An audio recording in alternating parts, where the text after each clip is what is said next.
Are you struggling for consistency in your sim racing? Does your iRating look like a roller coaster? If so, we have good news for you. The way to get more consistent is to first understand what you're doing differently than the professionals. And VRS is the answer. With our competitive subscription, you will have the telemetry, setups, tutorials, and everything else you need to fully analyze your driving. Our data packs and the ability to compare your driving with the best in the world will show you exactly where to adjust your inputs, change your driving line, and shave seconds off of your lap times. And our powerful and precise Direct Force Pro wheelbase and precision pedals are being used by some of the world's best drivers. All these champions agree that VRS hardware is not just the best on the market, it's also priced well below the competition. So if you're looking to upgrade to direct drive and the best pedals in sim racing, VRS is your answer. If you want to get better, get faster, and make it happen sooner rather than later, you owe it to yourself to find out why so many people are switching to VRS. You'll be so glad that you did. Visit www.virtualracingschool.com and learn why the best use VRS.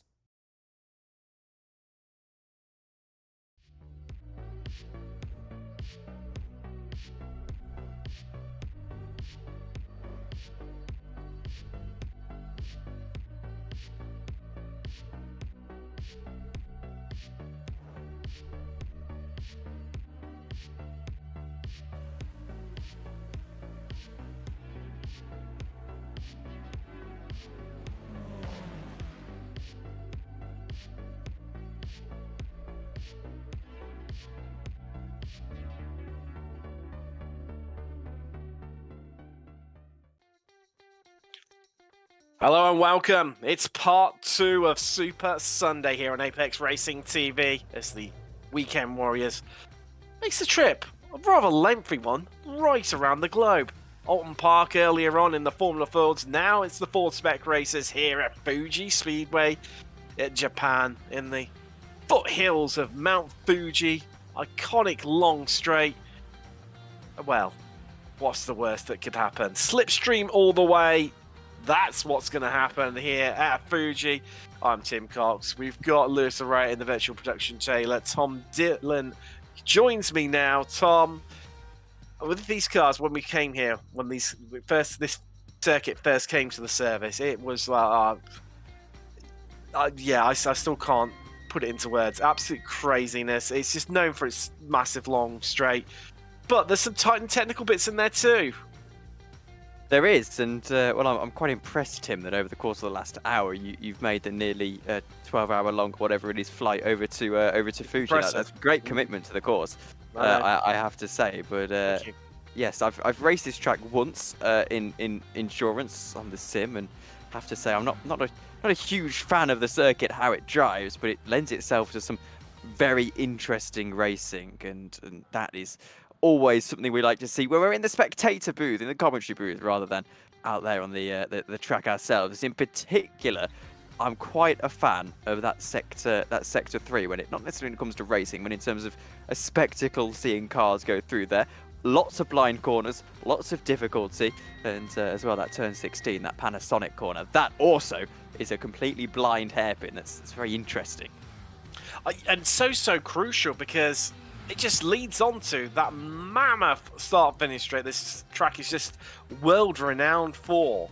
And you need to get a good exit if you're the car in front. If you're the car behind, you can get away with a bit of a back exit because you've got such a long run to the start-finish line, let alone down to turn 1. But more about that in a minute, because let's just bit of housekeeping right now. Let's go through the championship standings before we get engrossed into the excitement that's going to happen today. Qualifying ongoing in the background right now. Spec 1, well, business as usual. Marco Pinero leads the way. Nearly 90 points the difference over Jason Green. Megan Overstreet, the winner earlier on from Alton Park in the Formula Fords. She's currently lying 3rd in the championship for the SRFs. Kane Lasky, he had a disaster early on, looking for a bit of redemption, lies 4th. There's Andrea Gould, Maya, Dante Sandalo, and Jesus Rodriguez to round out your top 10. Let's move across into Spec 2s right now, and that is Ken Batley leading the way. He's been just absolutely astronomical, and unbeatable at times in Spec 2. Alan McCain has lost the lead. Had it previously after what was a decent race at last time out at Lime Rock Park. He's second. Then it's Phil Berry in third. Gibson fourth. Then it's pretty close with Hit Justice, only 1 point behind. 8 points behind him is Wubka. Then Vaglini, Jackson, Vogel, and Van der Veen running out that top 10. Across into Masters. And wow, this has been so competitive, and I think pound for pound, arguably the best championship that we've got this season. Gradwell, Mitchell, Marnie, Cathcart, Brewster, pretty much all still right on top of one another. I'd tell you, Rice, don't discredit him. He's still winning the shouts. That's our top 6, with a spread of less than 70 points between them. Fascinating. That one's going to go all the way to the right. After tonight, we'll be just over the halfway mark of the season. Gianni Logan, he's 7th. There's Bradshaw, Nunes, and Warbolt to round out that top 10 there. Getting stuck into today, though. Qualifying ongoing. Open qualifying as always. 20 minutes. And we are, well, how far are we for it? Not too far in, but it's Marco Pinero who leads the way there. Did we expect any different, realistically? Perhaps not. There he is there with a 51.6, 1/10 of a second ahead of Campbell in second spot. I would have been interested to see how Georg Marnie gets along today, though straight away I don't see him in our drivers list. And now I'm starting to think, I do recall Georg actually telling us last week that he wouldn't be here this week, so I'm afraid to say I don't think he's going to be doing himself many favours championship-wide. I believe he believe he may be on holiday. If he suddenly pops up on the track, then you can completely ignore what I'm saying right now. But wishing you all the best. We'll hope to see him next week. So all Spec 1 top 5. Look at Kramer though in 6th, Tim, 52.5. He's a Spec 2 driver, and he's very, very high. It's not really usual that we see our Spec 2s ahead of the Master drivers, but indeed today, that is how it is right now. Trenton Kramer, haven't seen that name too much in this series before. He is making a name for himself in this one. He is indeed, and ran very well earlier on in the Spec 2s. In fact, he picked up 3rd place after a really up-down roundabout terminus race, so great to see him up there. And well, he's going to be one driver, I think, a bit of a dark horse, one to watch out for in these SRFs here from Fuji. And well, Berry and McCain going to run out the top 3 and qualifying their 9th and 11th overall. But equally, the Masters struggling. Murakami top of the pile there, but he's all the way down in 12th. 6th row, Gradwell. 7th row of the grid in 14th. Nunes, Brewster behind him. So definitely struggling with the track. I think it's just going to be all about that breakaway group of maybe even, dare I say it, top 5 or 6, maybe 7 at a push. But that's based on what we're seeing in qualifying. I mean, even then, realistically, could be even less than that. Jeff Jacobson on your screen right now, that 212 car, 23rd at the moment, 153.7. That is another remarkable thing for me about this championship. 2 seconds off and you're 23rd. I've seen some championships, but that would still yield you somewhere in the top 15. Also keeping an eye in the last 4 minutes of this session, Campbell's going out for what we would assume would be his final couple of laps of the day. Pinero, he is already on the track. Weischlusel is in 3rd. He is also on an outlap, as in fact, I see an absolute load of drivers. One driver off the track, that's Jeff Fritscher, but it'll be his qualifying. Not quite over just yet. He'll be able to get back out in due course, but an absolute load of drivers at pit exit on their outlaps. They are, needs to get it done, needs to get out early. It's a long old lap, isn't it? You're looking at, well, even the best lap we've had so far, 151.63, set by Marco Pinero. And well, a good 10th clear of Aidan Campbell. Great to see him back. So I haven't seen in a little while, as there it goes. Pinero down the start-finish straight, just getting that slipstream. Murakami just behind him as well, getting plenty of that too. But that's so crucial for setting up your lap, and for Vini just really helping out his teammate there just to catapult him down the start-finish straight. Start that lap up. Oh, well, it's all gone wrong. Well, that's going to be a time deleted, but thanks to this format, of course, if you get across the line before the checkered flag comes out, you get to complete your lap. But Favini is bailing on, so Panero even is bailing on that lap and will go again once more. Let's just try to see who's improving out there. It's not too many of them, but then it's what we seem to experience in Weekend Warriors. It just dies off qualifying towards the end. They peak too soon for our enjoyment, really, Tom. Yeah, absolutely.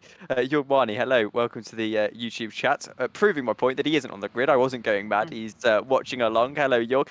Masters are not struggling. They're just hiding their potential. Well, maybe. Jim Brewster at the moment's on pole position in the Masters, holding on to it with a 52.9. Only by just over 500th of a second, 52,000th in other terms. This is Paul Jackson.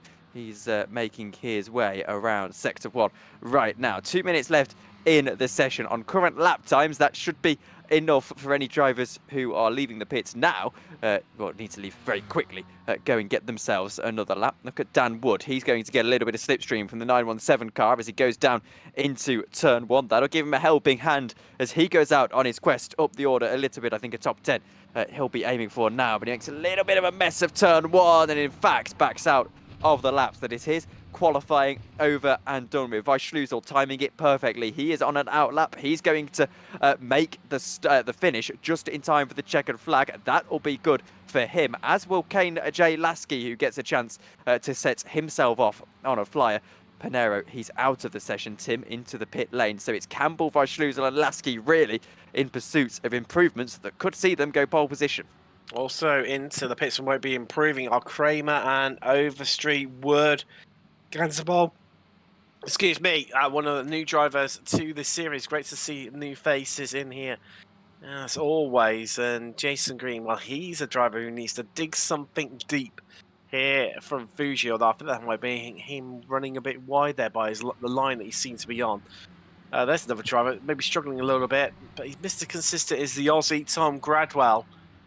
And I always wonder, it's got to get, I think, because obviously it's got to be Monday morning for him. I'm pretty sure Tom is actually based in Australia, so I think he gets up, does this race, and then goes to work.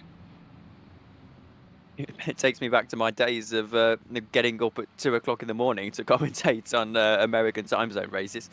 I say my days a few months ago, but not easy, I can tell you that for a fact, and he'll probably be feeling that at some point, unless he is just a early morning riser. I can tell you for a fact I'm not an early morning riser, Tim, so it's always a little bit difficult for me. But well, Tom Gradwell, he's running well in 15th position. I'm sure getting himself a nice night's sleep in, because you're not running 15th position in this league if you're on no sleep.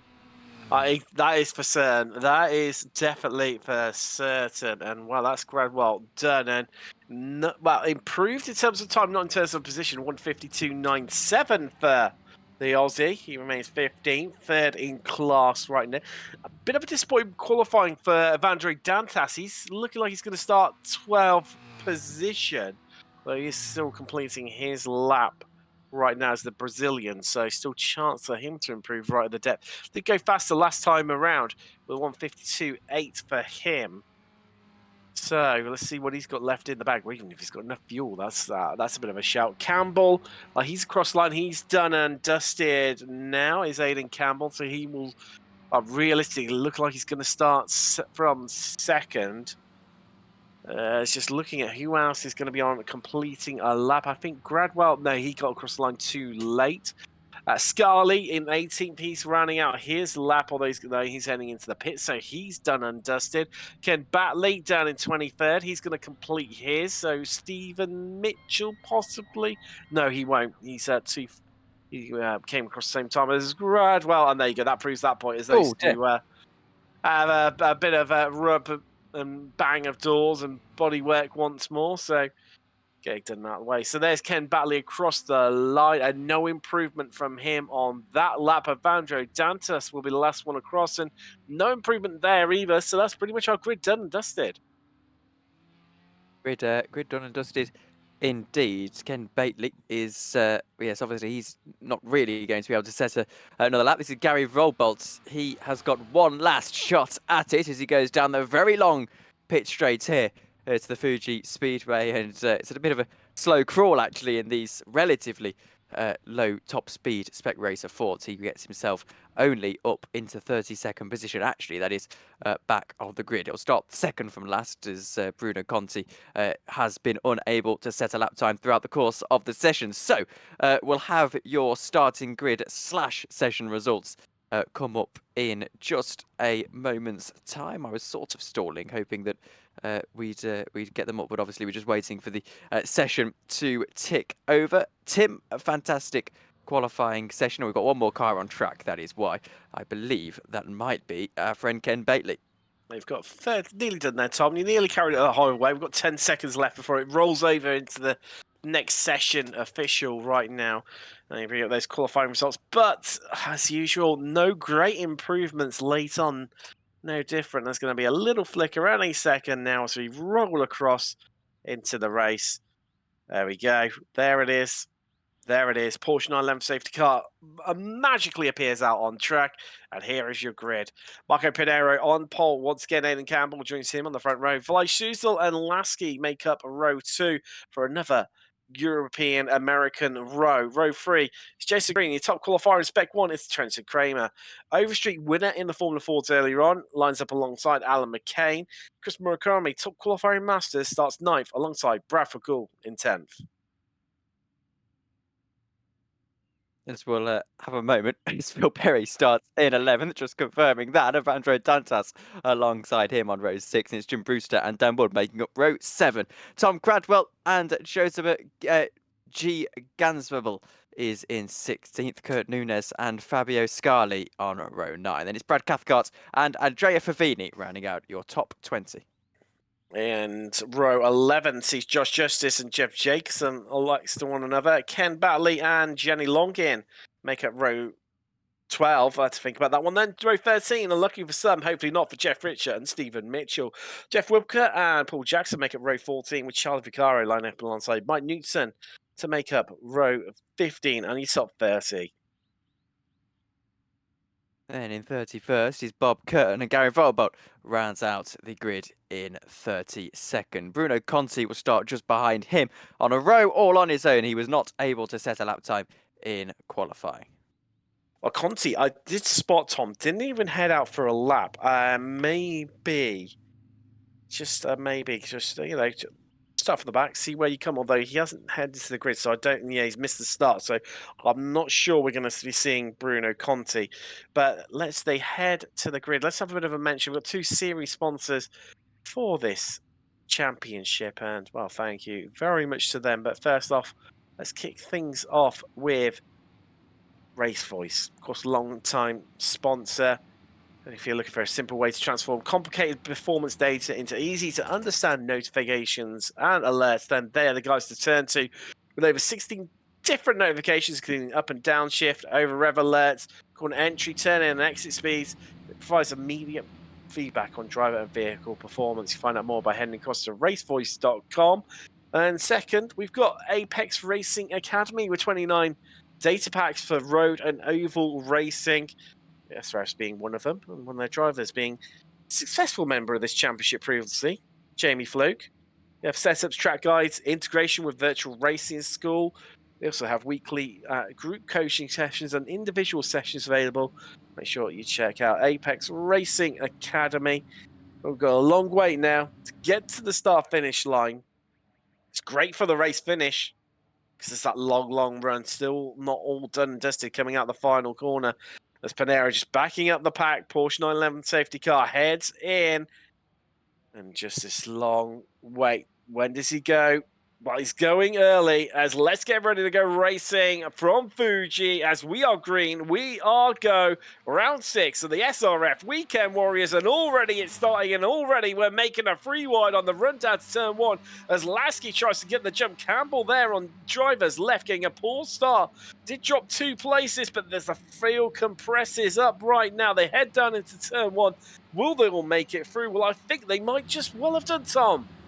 It's 3 wide in the background as well. That's a 212 car getting the better of that. That is McCain. Kramer loses out on at the top spot early on. Murakami is looking around the outside, not quite able to find his way through. Car all the way onto the track. And we've got another car all the way off the racetrack, I should say. We've got another car trying to get up the inside. So Kramer loses that spot to Murakami now. Almost on to the grass is Dantas. That's one of our Spec 1 drivers right there. Murakami doing incredible work for his Masters win chances at the moment. His nearest competitor is Jim Brewster down in 13th spot. But as they make their way around Sector 2 of this very long Fuji circuit, I can now see Dan Wood looking to make up spots.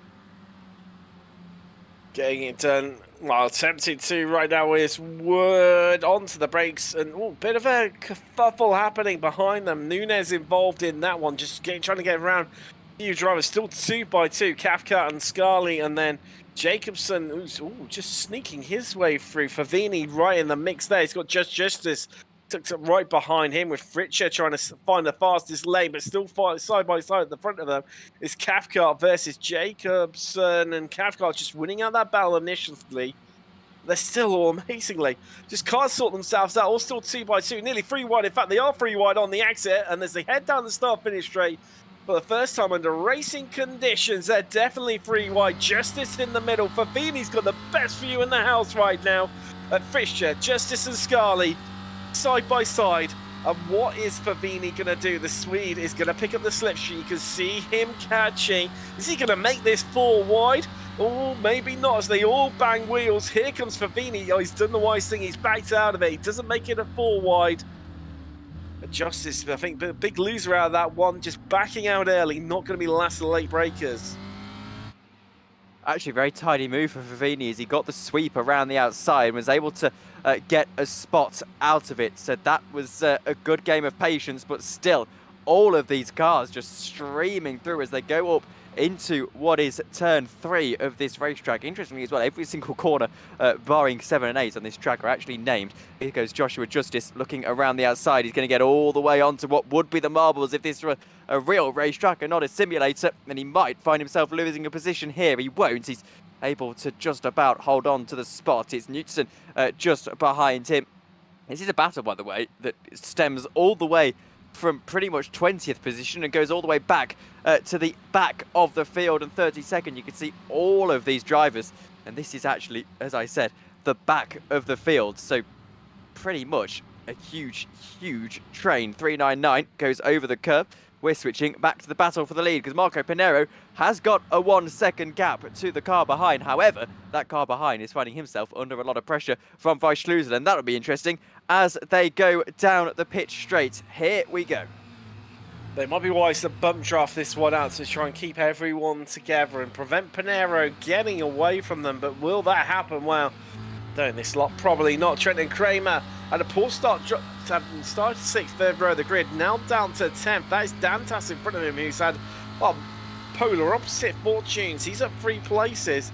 Kramer backs out of it. That elects to. I do wonder how many of them are going to try and play the fuel saving game here. I do wonder, Tom, because Pinero just sets the new fastest lap of the race. First driver to get into the 151s with the 151.8. In fact, that was 3 times quicker than anyone else on track, with 152.10 being set by Lasky, who's currently in 2nd. That's the next best time. But yeah, I get a feeling maybe there might be quite a lot of them playing the fuel-saving game here. That breakaway group, I wonder if it might be 5, 6 or 7 of them. Well, in fact, actually, it's 11. Just 11. Just a couple then. There's only 7/10 of a second in the lead. That'll get tasty over the next lap if Lasky is able to pull that gap a little bit closer. But as we see here, there is going to be side-by-side action for the podium. It is Campbell looking at Weissschlusel. He's not quite able to get through just yet as they go through into the relatively heavy braking zones. Weissschlusel's off the circuit. That'll give Campbell a great opportunity to go around the outside. He's not quite able to pull alongside in this part of the circuit.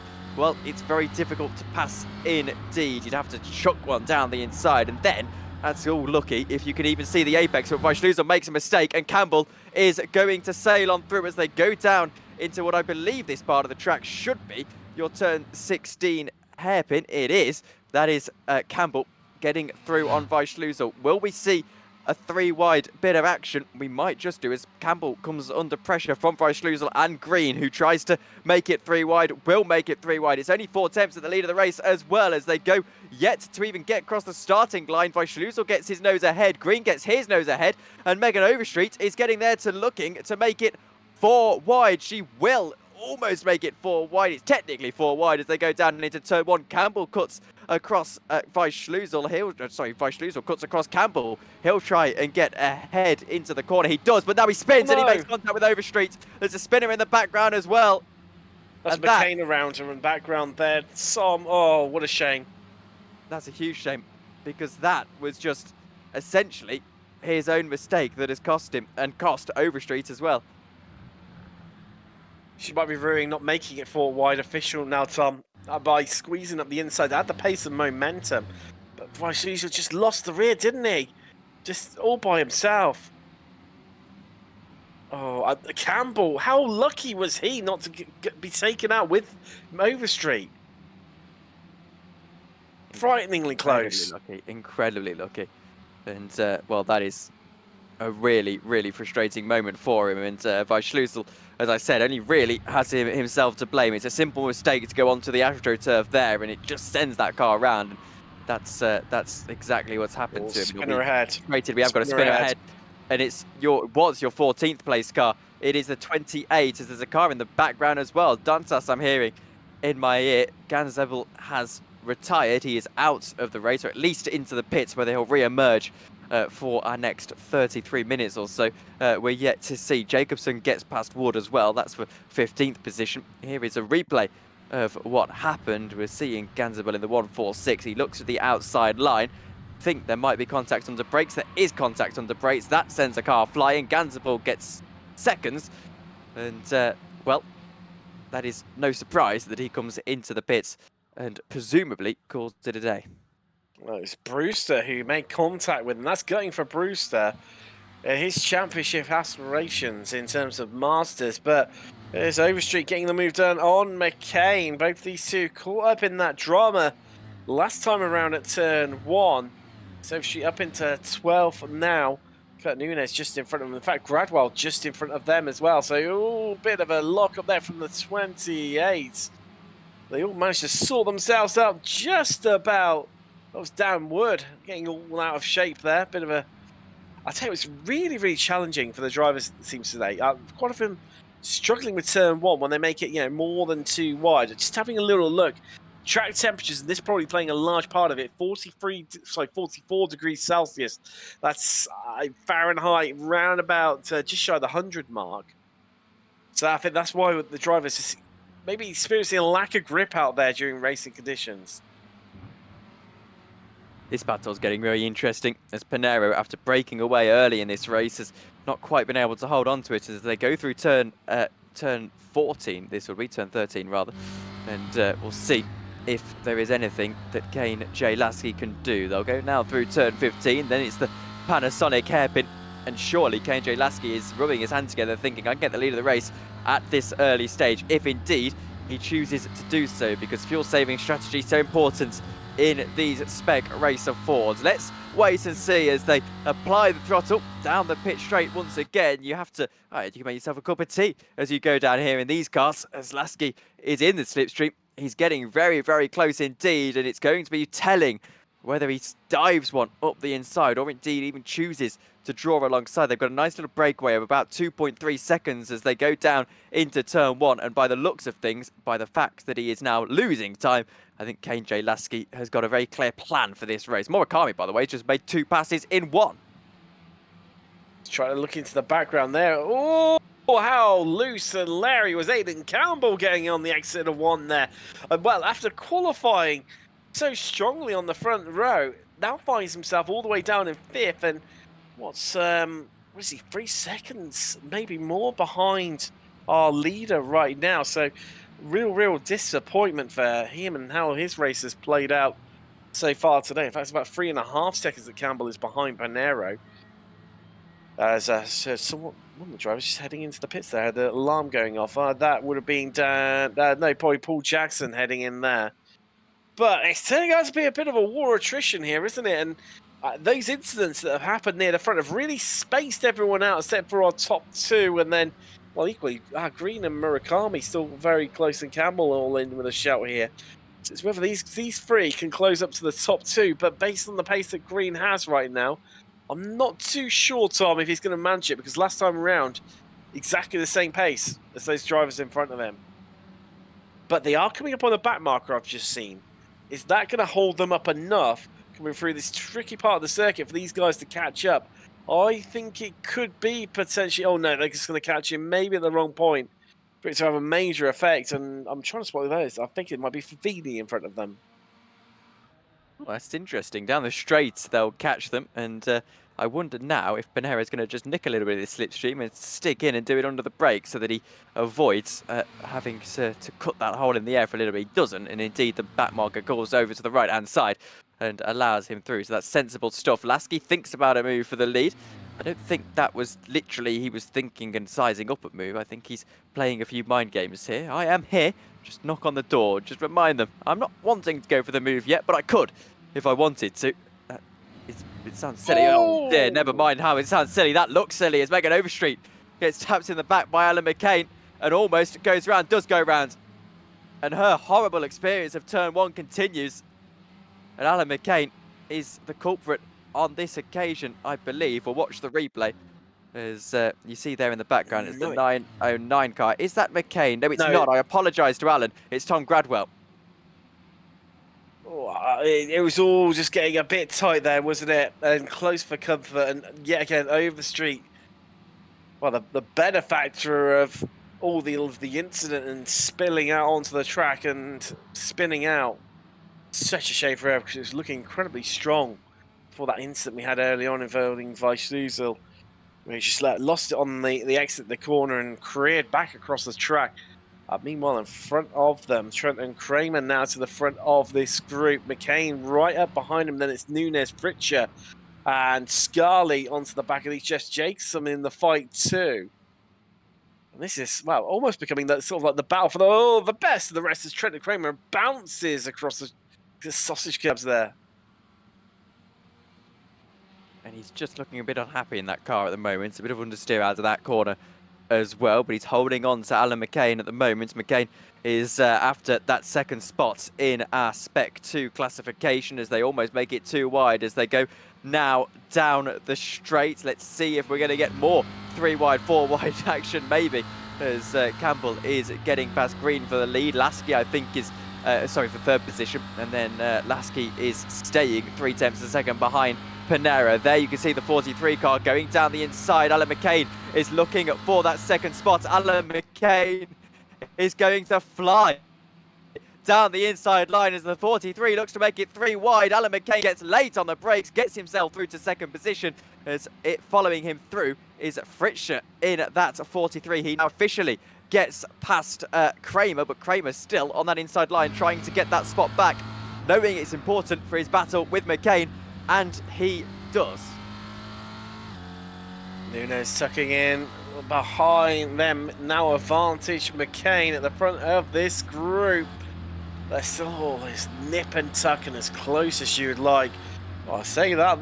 There's Fritcher having a bit of look at Nunes. They're nearly into the back of Fritcher after he was having a good look at Kramer. I do wonder, is everything okay for Kramer right now? Seems to be struggling after that great start and was falling through the order, and well, now he's well, I say that right. Fritcher is all over the back of him, and everyone seems to be queuing up to have a go at him right now. And McCain already pulled out a second on these group.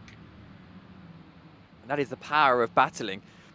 Genuinely, as these guys have just been battling that little bit, and McCain has been able to put his foot down, get his head down, and get through, and that is really just how important it is to get a breakaway, and we'll see how that breakaway develops. Second, he hits some traffic that could come back to actually fall against his favour. This is the 40 car of Jeff Jacobson. Got a good view of everything happening ahead, and I'm sure we'll be thinking about how he can scythe his way through this part of the field. Scarley, Gradwell, Nunes, Fritcher, Kramer, and McCain is the pack, and Jacobson maybe just not getting that straight line speed. Look at this, he's losing time to them as they're 3 wide, 2 wide actually up ahead. There's bumping and weaving as the 43 is able to get himself and stay ahead of Kramer. On the brakes goes Jacobson very early indeed, almost going into the back of the 24 car, all controlled. That's just how quick the closing speed is when you're hard on the brakes. Still, though, I want to turn your attention to the lead of the race. It's still 2/10 of a second. KJ Lasky, 15 minutes into the race, does not want to attack yet. He's in that 16 car, and sorry, he's in that 09 car, and he seems to have this in hand. In a weird way, he's not in the lead of the race, but he's controlling the race, if that makes any sense. He can attack whenever he wants. Makes complete and utter sense, and the longer that he isn't attacking, and he's remaining this close, I mean, Panera, he'll be mopping up all this pressure. It doesn't phase him whatsoever, but it's just allowing Flasky to play the fuel save card. Panero knows that right now. And what is he going to be able to do to negate that fact? I'm not sure he's... Bar Lasky getting ahead of him, I don't think he's got an answer to it whatsoever. Well, something's happened to Murakami because he has... Oh, and something happened. Elliot Campbell's falling through the list too, and now he's out. Oh, something big has happened further down through the field. But I think we're going to listen in now to Lasky, and just exactly. Well, here we go. Here's the replay of what happened. So there's Campbell behind Green. Come on to the brakes. Where is Murakami involved in all this? So he's behind. So who loses it first? I'm guessing it must be Campbell. As they head round into the complex around the back of the circuit, 12, 13. Oh, catches the sausage curve. Round he goes, and Murakami nowhere to go. Makes big contact. Oh, I think that's race ending. Yes, it is. Oh, no. Wow, Campbell, not the best rejoin he's ever had in his life there. No, not at all. And, well, Kane J. Lasky is still behind Marco Panero, as I said, controlling that race without leading it, which is a skill to have. We have got a few people who have dropped out of the race at this stage. Most of them, obviously, well, towards the back of the field. This is a battle going on then. Tom Gradwell, you're looking at the 909 car. He's trying to eye up Fritscher in the 43. Fritscher himself looking to eye up Kramer. In fact, goes down at the inside, but not quite pulling alongside. And that will play into the favour of your second place car in the Spec 1s. Alan McCain still leads. He's having, well, fantastic progress after winning last week in the Spec 2s, if I'm not mistaken, if I've remembered that correctly. Jeff Rubka, he's come into the pits. I've just seen that pop up on my events. I'm not too sure whether that is a scheduled stop at this stage in the race. There goes the 43 to the inside line. He's not going to find his way through just yet, and in fact, will get past Kramer. So there you go. Kramer just still continuing to struggle with the car in this first half of the race. In fact, we're not far off half race distance. Currently lying at 18 minutes 40 seconds complete right now. And see, who was that heading off into the pit lane? And we'll find out of some exact confirmation. It might be. Oh, or even was it? I think no, because it was too early in the pit lane. Is it Gradwell going to dip it? No, Gradwell is definitely going to dip in. I think that's just Jacobson. Yes, it is. Coming along for the ride with him. So they bail early. Meanwhile, Fritscher trying to get the move done here on Kramer, who's just falling further and further back. Well, since McCain got past him, well, he's opened up a 2-second gap over Kramer. Absolutely flying is McCain right now. But these lot are still side by side. They're still all going for it. Oh, therefore they're going to make it free wide there. As here comes Kurt Nunes to storm through, or is he just almost just nearly wants to get it done, but plays the safety game, backs out of it, gets on the brakes through Coca-Cola as they head through the long swooping right-hander. He has got up a place, and he's now ahead of Scarlett and Fritscher. Well, he's ahead of Fritscher because Scarlett got the move done on Fritscher there. Fritscher's having such a weird race, isn't he? Because he seems to be in this pack, but he's bumping up and down positions, and I'm struggling to read how he's going here. As we just hit half distance. It's just a weird race, isn't it? It is. There's a few. As a whole, it's been a weird race. I mean, other than these two, they've been the constant. Panero a little bit slow off the corner exit there. Ran it in a bit deep. A mistake from him. Lasky now 2 tenths away. But before we've even got there, Tom, I know what's going to happen. He's just going to ease off the throttle and make Marco Panero do all the work here. allow him to drag him along. He's going to fuel save around this one. And this is the thing, Panero can do nothing about this whatsoever.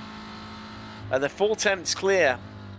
And you hear a bit of an early lift, a bit of a lift and coast from Panero, but it's nowhere near the amount that Lassie's going to be doing. Now, across the line, let's have a bit of a look. Green, he's not catching them. He's not catching them whatsoever. That gap is growing. So he's not even going to come into the equation, but he's got 12 seconds in the bag pretty much to Evandro Dantas, who lies in 4th place. But it's just been a crazy race and a weird race all round. So many gaps up front, something I'm not normally used to seeing.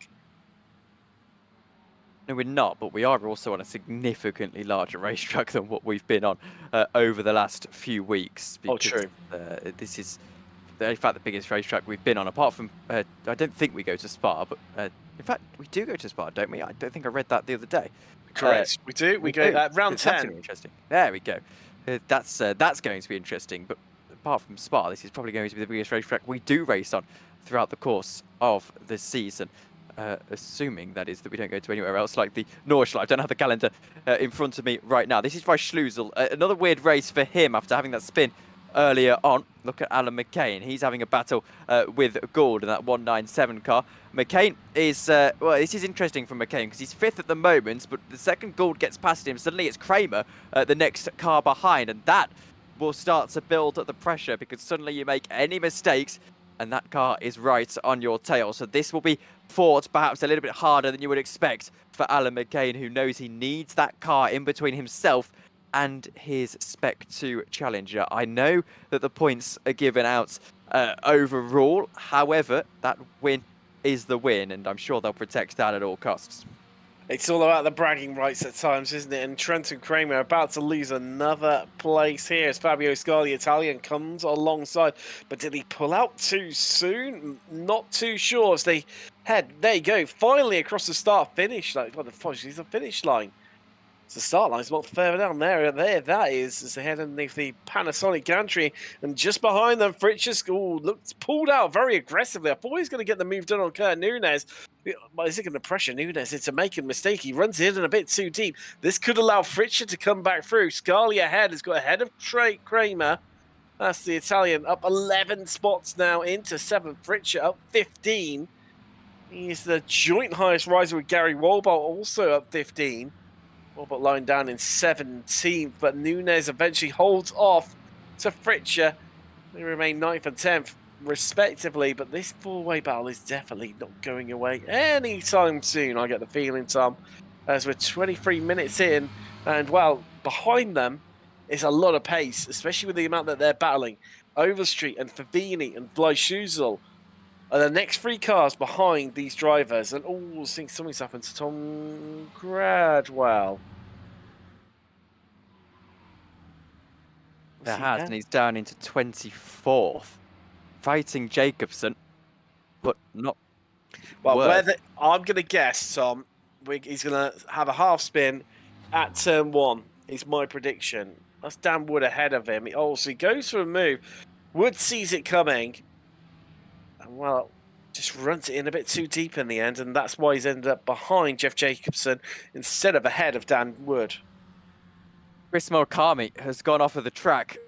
I don't really know where that has happened, but I think we're about to get a view of it as he goes, presumably. I think here he's going to dip a wheel onto the grass. He's not, actually. Instead, he's going to hit the curb, and that's going to send him onto the grass. And the grass on iRacing is really, really awkward. He doesn't go around, though, so that is key for Chris Murakami right there. He manages to live to fight another day with that one, doesn't he? That's for certain. Wow, this has been... we've had so much happen. It feels like a left to last entire lifetime. 25 minutes complete, though. 15 minutes remaining. So we start thinking about pit strategy now to our drivers. In fact, we've got Fritzsche and Dantas into the pit. Our top 16 all yet to stop so far. Of drivers that have pitted. Who is leading? Well, it's Chris Murakami, who stopped on lap 9. They're currently on lap 13, so that's nothing to worry about. There's Lasky still sitting behind Panero, and Green Well, he's definitely not catching. In fact, Green lost a whole heap of time on the last lap, Tom. He was a second slower than these guys, so he's clearly had a bit of a Code Brown moment, a bit of a twitch there somewhere around the track for him to lose all of that time. But this one, as you said earlier, Tom, I think you called it so right. Lasky is in control. Wow. I mean, I don't know. Camera angles can be deceptive, but Panero running it in so deep. And that's the second time that we've witnessed, let alone what we haven't witnessed him do, coming through Panasonic. Lasky, maybe with a chance now. I think he'll maybe choose this as the moment as we approach that pit stop window. Maybe he sends it down the inside on this occasion. No, he's being smart. He's being smart. It's K&J Lasky. And it takes so much patience. I was in an official race, Tim, trying to get my oval licenses up because I haven't done a lot of it the other day. As we see Bradford Gould now looking at Alan McCain. This is for 4th position now. And I did basically what Lasky was doing on an oval where he sit behind for 20 laps or so, just waiting for the chance to make the move. And it takes so much patience because every bit of you is almost into the wall there. Is Bradford Gould. Every bit of you just wants to send one up the inside. It does. It's maintaining that concentration, that patience as Josh Justice runs really wide there. Allows the damaged Vice Luzor through. Jim Brewster coming through. Cesar Brewster has had so much turmoil this race. Amazingly, he's second in class, although what a few Masters drivers have stopped so far, but I think he's going to be at least third in class after that all sorts itself out. Really, it's only Murakami who's 5th in class, 16th overall, that really is going to affect that. So Brewster, despite getting caught up in bits and a bit of damage to the rear of his Spec Racer Ford, still well within a shot of a podium in class here. Here we go. So they're coming around, same corner. Panero, so it's definitely a mistake. I don't know whether this is mind games from Marco Panero. Here's my 2 penneth worth, my conspiracy theory on it, Tom, and see what you think. He's deliberately running it in deep to give it so much of an exit because he knows he's in trouble from the amount of fuel saving that Lasky's done, in the hope that Lasky will go, oh yeah, okay, thanks very much, I'll have that place, and then Panero can sit behind Lasky and try and fuel save and try and get back some of that advantage that Lasky has built up across the last 16 laps, 28 minutes. If I hadn't have driven that hairpin, Tim, I would totally agree with you. But at least in the LMP2 car I was driving at the time, that is impossible to see your apex, and practically it's impossible to find. So I would actually fully believe that Marco Panero is just missing the apex there because it is that difficult as such a blind corner, and he's just making up the time he loses throughout the rest of the track at this stage in the race as well. 28 minutes. You've only got 12 minutes to go. It's very tricky. But obviously he knows that at this stage, maybe he doesn't have to put in as little fuel as Lasky anyway, because there's just so little time left. Megan Overstreet, by the way, absolutely fantastic drive. She was 17th, 18th after that spin, almost, well, did have a second spin and is now all the way back up into 10th. Pit stops pending, of course. She's able to get this 9th position and go on to finish in the top 10. That is probably, quietly, drive of the day. That's a really good shout, that one. I mean, you've got Gary Walbot. He's up 18 places. That's another one in for the shout. Someone we haven't really mentioned, but Gary's yet to stop, so he's going to lose a few of those 18 places for a while. Fabio Scali on for, I think, quite possibly one of his best ever finishes in class. Certainly overall, lying 6th overall, 12th. Up 12 places, 2nd in Spec 2 right now, so 24. Just on board with Lasky. And well, there you go. There's your answer. Panero, is he faking this one? No, he's going in, and Lasky follows him into. This is where we get to find out, Tom, who's going to emerge out victorious. Who's going to win this one, potentially? Green goes again. And wow, Lasky with that splash and dash, but has he done it right? Should he have carried on and banked that extra fuel saving, knowing that because if Panero comes out just behind him, then he's the car he would want to get away from. I'm not sure this is the best strategy call from Lasky. Ascali, Kramer, and Nunez all in as well. He goes a lap extra, though. Then he's got to put more fuel in than he would do right now. Whereas so the stop time is longer. So he's basically banking on being able to make that overcut work and being faster on that lap. It's not. Oh, he's slow. He's slow. Panero's out. So what has Kane J. Lasky done? Has he accidentally taken tyres? He put too much fuel in? But the race that Kane J. Lasky was arguably controlling from second spot is absolutely falling away from him. He sped in the pits on entry because we're coming up to that 40-second mark. If he gets going any second now, and that's what it'll be. So he did brake very, very late into the pits. And the call to come into the pits was very, very, very late as well. So he didn't miss his box. I think, Tom, that he has blown it for himself. Yeah, he stopped for 50 seconds. That says to me, penalty. Here we go. This will confirm it. Producer Lewis on the mark once again with the replays. Oh, absolutely. It's a big speed as well. It's a big speed. And iRacing, when you're... These cars, I don't believe, have pit limiters. If not, then this is a bit of a silly point to make. But it gives you a bit of leeway, doesn't it? In terms of if you go 1 kilometer over, as long as you're not sustaining it, it's usually okay. Whereas if you're speeding that big, then yeah, it's bad. This is green into the pits. Panero, he's going to stroll to another victory here. And it's so frustrating because Lasky didn't need to do it. He could have been massively over-conservative. And he would have won this one. Surely McCain in as well. Vice Lusel, Brewster, Justice all in the pit lane. This was, what, 7.5 minutes remaining here from Fuji. And it's, well, Gould and Favini. I talk about fuel economy. These boys going in deeper than we've ever been before, I think, here at Weekend Warriors. Wow, that's amazing from these two. So they're going to, by the time they come in, there's only going to be about 5 minutes left of this race. That is astounding. As there's Gould just getting a move done. I think that's on Jenny Longin. Yes, it is. So one of the back markers. Wow. So what does that mean? Lasky, he's come out behind... He's behind Kramer and Brewster and Justice, that little battle that was going on. Well behind it, in fact, because they're not even in camera shot, Tom. So, they just show for the sake of just being a little bit more patient. There's Jim Brewster coming out. Lasky has destroyed his own race. So gutted for him.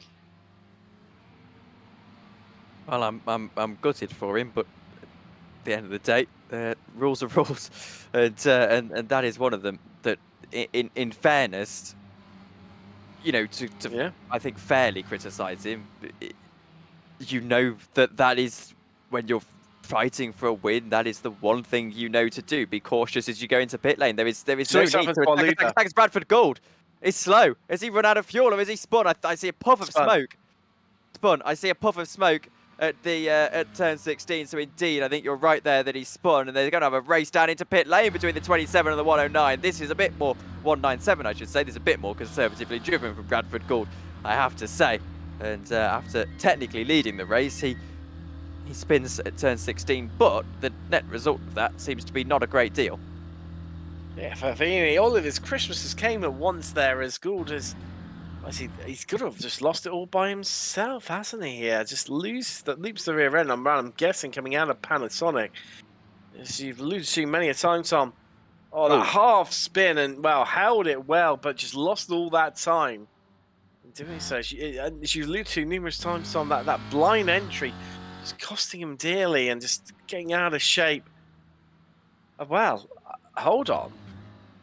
If things work out as they are, we're going to have a Spec 2 driver on the podium overall in the form of Alan McCain. Oh, we love an underdog story, don't we? And that's, McCain has 5 minutes to hold on to this one. He does. And I'd say that I have nightmares about the apex of turn 16, but I don't even know what it looks like, so I can't physically have nightmares about it.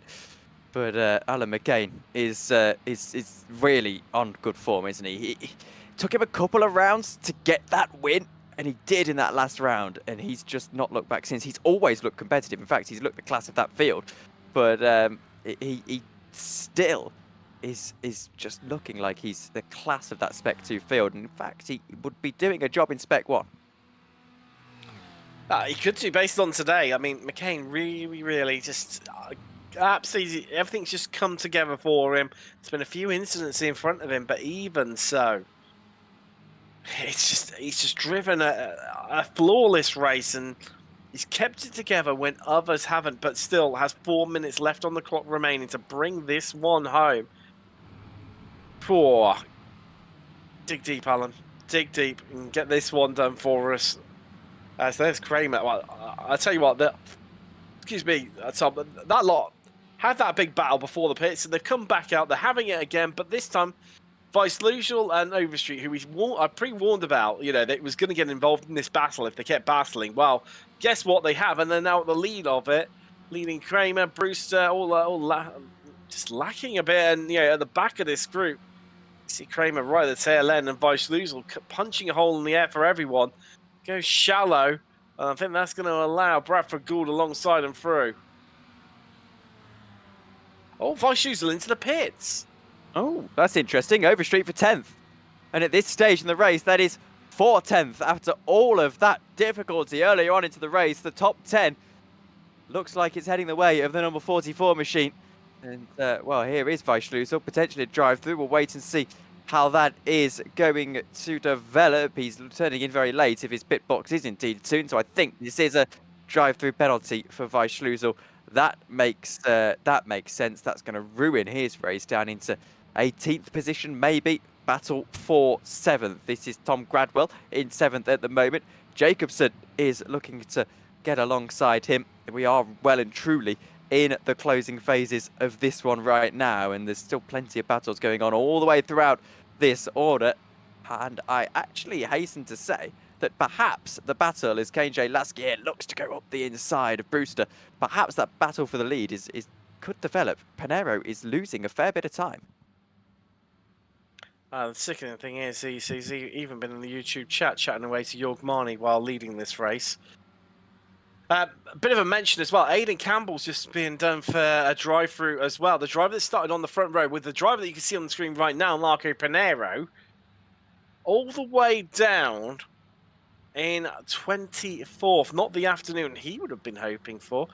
Even the car just in front of him, that's Chris Murakami. He's down 14 spots. So you either gain big or you've lost big here, and there's no middle ground whatsoever.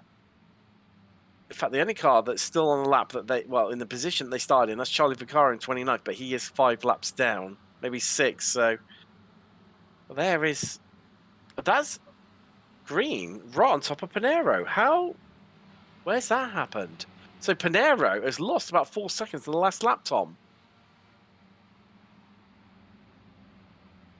He has, and I saw he was going slower. I assumed that it was just how the pits works, but how the timing sectors worked. But he is losing a great deal of time, and as we head into the last lap, or was he trying to make sure that the race didn't go another lap? He might have just done it. He might have just done it as well. If it's close, I'm going to say that is the reason, because he's not losing any more time here. I think he knew that he was a couple of seconds short, and he didn't want this race to go an extra lap. We're not far away from it. Wow, I love the theory, Tom. It is going to be really tight. And if that was the case, has he done enough, Tom, to make it so, to make it happen? He's managed to eke out a couple more times over green, but as they head through Panasonic, there's 15 seconds left on the clock, Tom. I'm not sure he can lift off. He's got a second in hand, hasn't he? So he can lift off. He's going to do it. There you go. Checker flags out. It's worked a dream, hasn't it? Marco Panero with the alternate strap, preventing it going another lap, takes the victory here. Green second. Now, all eyes back to Alan McCain to bring it home. The Spec 2 driver on the podium overall, as Wood getting the move done on Scully late on the run to the line. Oh, they almost touch it as Wood heads back across onto the line there. Wow, they're going to be... No, they're not a lap down. Apologies, I thought they were. McCain, that's confirmed. Spec 2 podium overall for his highest finish ever, I believe. And would beat Scarlett at the line. And here comes Overstreet on Favini. Oh, they're already across the line though. And there's a battle between Justice and Brewster and Mitchell, all of them going there. Brad Cathcart will try and get himself at the line. It's so many drag races in the space of what it might be a drag racing competition. Brad Cathcart will get himself up into 16th position. It's Weisschlusel. He gets past Weisschlusel. My bad. There you go. Cathcart is through. That's incredible. I'm quite impressed that Panera has been able to pull that off in terms of making the race go one less lap. It takes a lot of skill to think that, do it, and then make it work. He could have so easily lost all of that. And the more depressing thing for us rubbish sim racers, Tom, is that he was chatting to Yogmani in the YouTube chat while doing so. But that was before, don't worry. well, even so, I mean, there's nothing this man cannot do. I mean, but yeah, I do have to wonder though, Lasky had it all in control and then just speeding on pit entry when there was no need to, Kane. Oh, so gutting for him, that's for certain. And well, so we just tick over now. I think everyone across the line. So we bring up some classifier results. Here we go. Marco Panera with the victory. Jason Green second. McCain, Spec 2 winner and podium overall. Astounding for him. Wood fourth. Then it's Scarlett and Berry to run out the Spec 2 podium. Of course, Wood fourth overall, but the Spec 1 podium. Gradwell, you winner in Masters. There's Jacobson, Favini, and Overstreet squeezes inside the top 10, Tom. Bradford Gould is in 11th, Trenton Kramer in 12th, KJ Lasky 13th, Jim Brewster, Stephen Mitchell and Brad Cathcart through to 16th. Then it's Weisschlusel. Tough day for him. Mike Knutson finishing behind him in your Spec 2 classification. Gary Volbolt and Joshua Justice rounding out our top 20. Nunez, 21st, then it's Kern and Murakami to make a trio of Masters drivers. Aidan Campbell starting on the front row. Just finishes on the lead lap and all the way down in 24th. Then one lap down was Longin, Whoopker, Batley, Jackson. Vaccaro is then, we're into the retirements now. Charlie Vaccaro, we lost him on lap 15. Dantas on lap 13, so was Fritcher. Ganserball, we lost him on lap 3. And of course, Bruno Conti did not make the start. Let's have a bit of a chat to some of our drivers. First up, the win in Spec 2, but on the podium overall, Alan McCain joins us. Alan, I believe, actually, is that your best ever finish in Weekend Warriors? Yeah, I think you're right for once. Yeah. I mean, well, it was a bit dodgems out there because that group ahead of you, I think it was all about just staying alive. Well, at least how it looked from the commentary booth. Yeah, there was something happened. I can't remember whether it was lap 2 or lap 3, turn 1. And then I thought all my hopes were over. I just seen everybody going past. But whenever I looked at the calmed down and looked at the standings, I had only dropped 6 places or something, and I knew the pit stops would be coming up and I would be able to undercut a few of them. So I just took it easy. I just look forward to the pit stops. And do you think it was more that just was it a bit of a fuel save race as well there today? It seemed to be for a fair few other drivers. I mean, a lot of people running well over the half an hour mark. Was that sort of part of your strategy coming into the race, or was it just let's just play this out as whatever falls in front of me?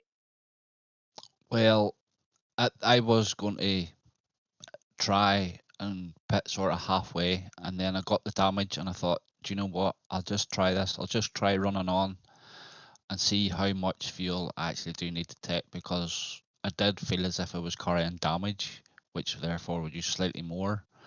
But at the end, I was quite happy with only having a 10-second pit stop, or an actual 10-second stop, so I'm happy with that.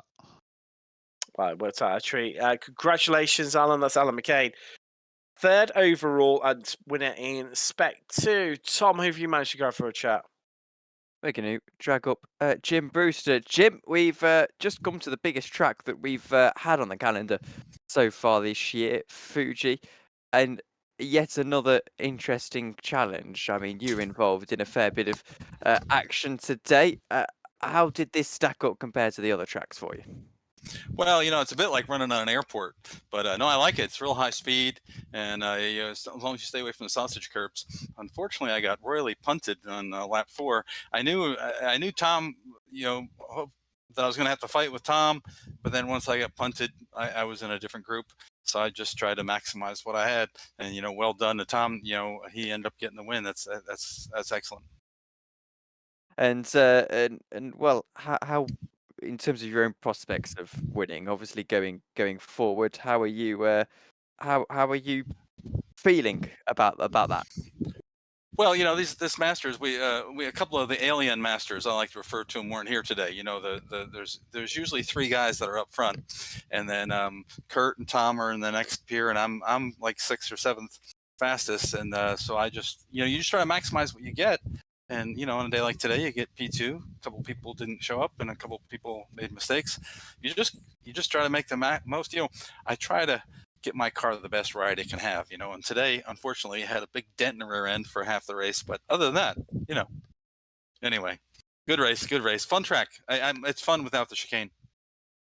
And a final question quickly then, that big dent in the back of the car, how does that actually affect you in terms of lap time on in these cars? I couldn't really tell. I was with a different group of people, and I still had people with me, so I still was getting drafts. So I was still, I thought about maybe pitting, but I was staying with the people, and I think it was important to not be by yourself today. To have some company down that main straight. And I think as long as you had some company, I think that was the smart place to stay. So I went ahead and stayed for the full fuel load since I had company. So hopefully that worked out. But it was still, I had some fun back there. It wasn't where I started, but it's still a fun group of guys. That's what's so great about the Weekend Warriors. No matter where you are in the pack, you're going to have some fun, and they're good racers. They race hard. It's just an excellent group of people. Well, thank you very much. Echoing your thoughts, Jim. Thank you very much, and we'll speak to you soon. Very good. See you next week. And one driver we don't normally get to speak to. I was giving a quick chat for him as we're running a bit over time. Tom Gradwell joins us. Tom, congratulations, victory in Masters.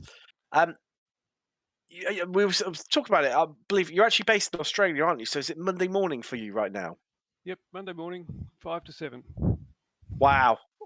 That's an early start for you. So is it always jump in, do Weekend Warriors, and then head off to the day job? No, I'm retired. This is Masters, remember? Well, I know, but the way the world economy is, we're still got to work until the late years of our life. But in that case, that doesn't matter. The day is your own.